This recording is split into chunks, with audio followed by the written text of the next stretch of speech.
వ్యూహాత్మక వైఫల్యం వైఎస్ఆర్ కాంగ్రెస్ పార్టీ మండల్లో కూడా. బిల్లుల మీద ఒక సమగ్ర చర్చ జరిగిందని అనుకోవచ్చా మండలిలోనైనా?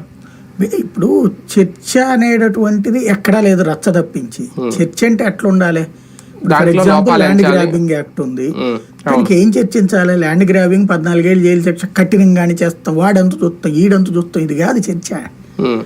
దానివల్ల వచ్చే సమస్య ఏంటి? ల్యాండ్ గ్రాబింగ్ యాక్ట్ అంటే ఎవరి మీద చేసుకుంటావు చర్య? నువ్వు ప్రభుత్వ స్థలం కబ్జా.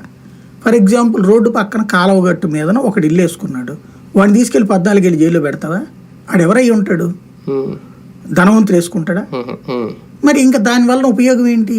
లేదు. ఓ ధనవంతుడు కబ్జా చేశాడు, కూలగొడతావు నువ్వు?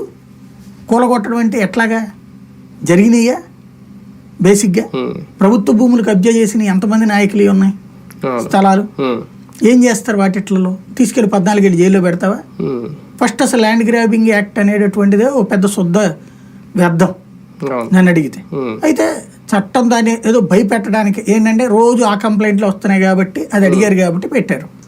దాని మీద నిజమైన నిర్మాణాత్మక చర్చ అయితే అసలు ల్యాండ్ గ్రాబింగ్ ఏంటి, అసలు ప్రభుత్వం దగ్గర ఉన్న సోర్స్ ఏంటి తెలియక అడుగుతాను నేను.